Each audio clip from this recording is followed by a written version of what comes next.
All right, next up, we have a little movie called Saccharine. Saccharine is directed by Natalie Erica James.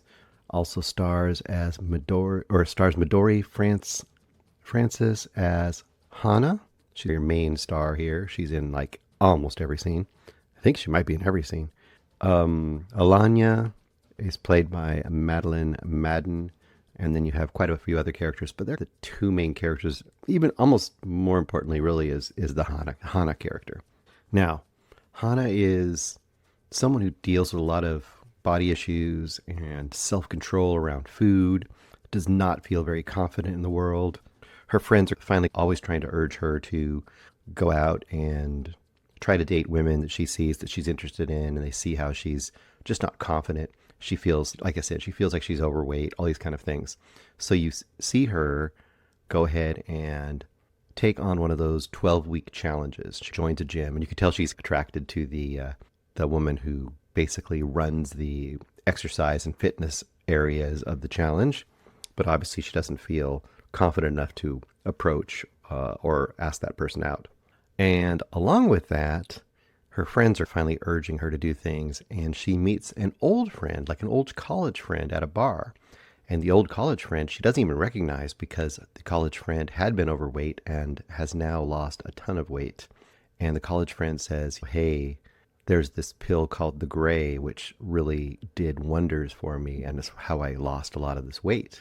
So she gives a couple of those pills to Hana, and Hana reluctantly tries them. She doesn't want to really use drugs like Ozempic or whatever they might be, speed, all these kind of things they used to old school kind of diet weight loss drugs that were out there.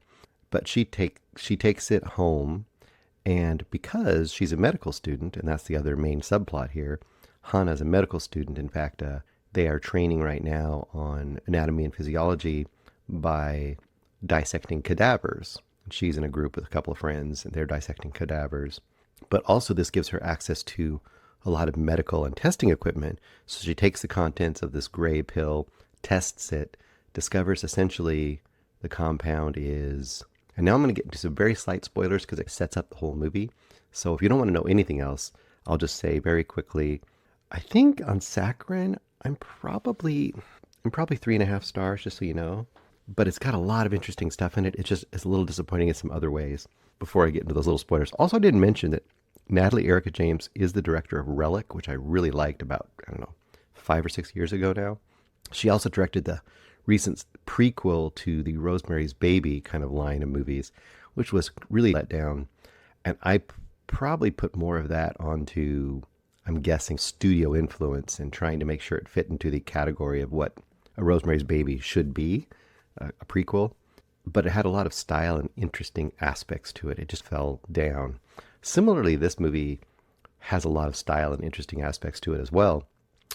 I think it's a way more audacious and way more, I think, in the voice of Natalie Erica James. And if I remember correctly, she directed and wrote this, which really seems fitting, especially after seeing Relic. These kind of things that have to do with something emotional in the main character's like personal and inner life and how that's manifesting in a physical way that's supernatural.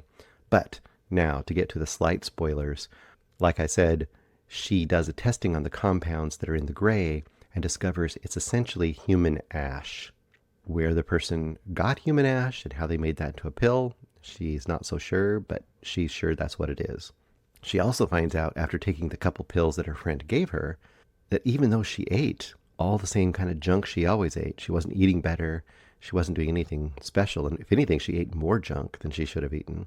She has an immediate, visible, trackable weight loss, and she's freaking out. So, what you might suspect happens, she takes the rib cage of the cadaver that they've been dissecting and turns it to ash, burns it down in some kind of an incinerator there in the medical building, the science building, and sneaks it home, makes her a bunch of her own pills, and starts taking them as part of her regular regimen, along with the 12-week exercise thing. And thus begins her journey into this kind of madness and obsession with losing weight and getting fit and looking a way that she thinks will make her feel better in her life.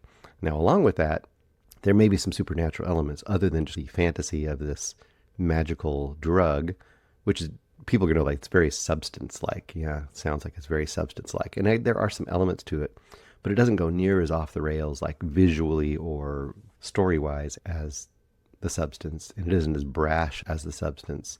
And the substance was like straight up science fiction allegory, whereas this one's much more internalized and dark, obsessive, self self body image hating and more haunted, both literally and figuratively, because there is like a haunting element to this, which I'm not going to get too into. And it works sometimes and it doesn't work sometimes, but it's definitely an interesting kind of twist to add on to it. And I think that if you were to like compare this to other movies and how it would feel like thematically and emotionally, I feel like it feels more like something like Repulsion, I think, where you have a singular character, not always trapped in their apartment, but it feels very trapped. She's trapped in her body. She's trapped in her life, in her apartment, in her obsessions, in her compulsions. And this thing that should be making her feel better about herself ends up making her spin more out of control.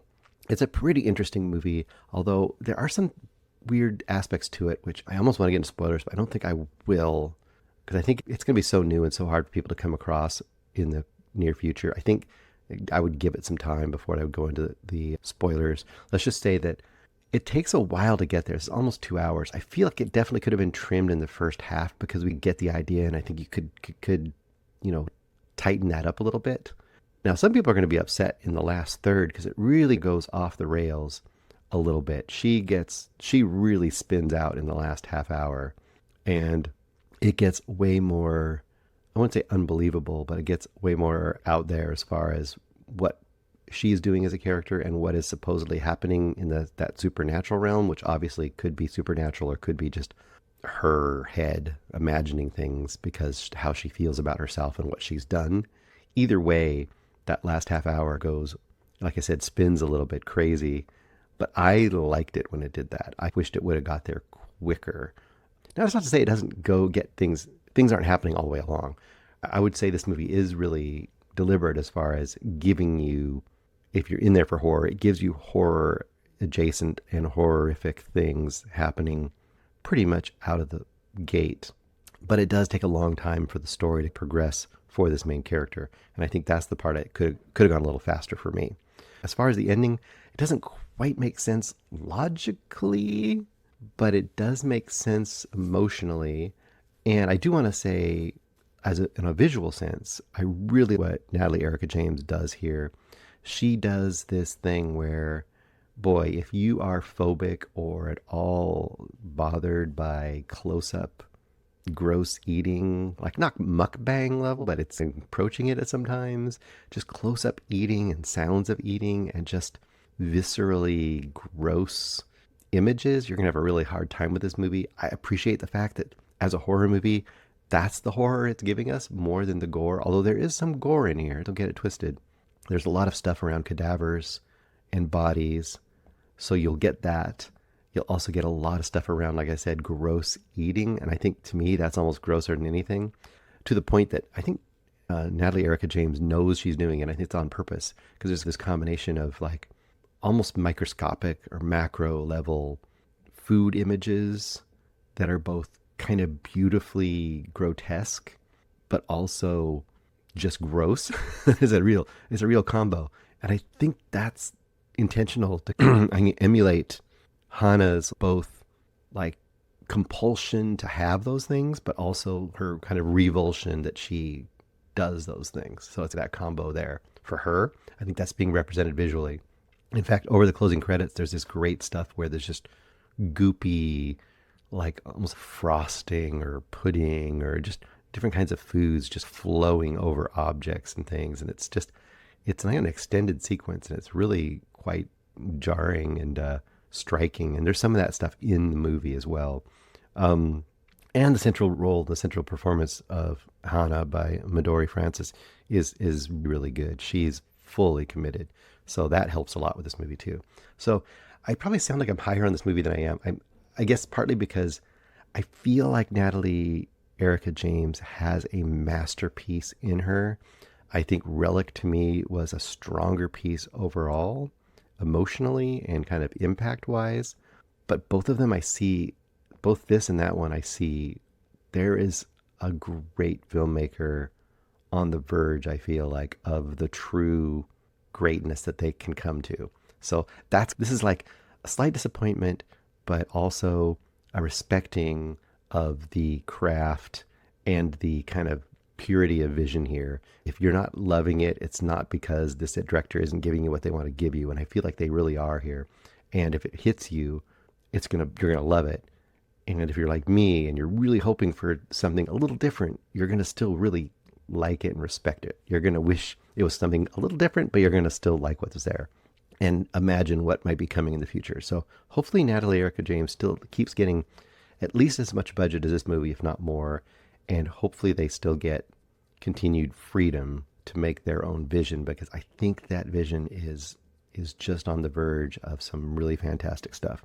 So once again, 3.5 stars for Saccharine. If you're into body horror, gross out horror, super emotional, like character horror, like very insular character horror, I think this is something you might at least enjoy somewhat, like myself. If you're not into those kind of things, this is going to be a gross out movie you're just going to want to steer clear from. Hey guys, thanks so much for watching this video. For more movie and television reviews and interviews, please subscribe to my Deepest Dream channel. Like, comment, share, subscribe. And as always, thanks so much for your support. Take care.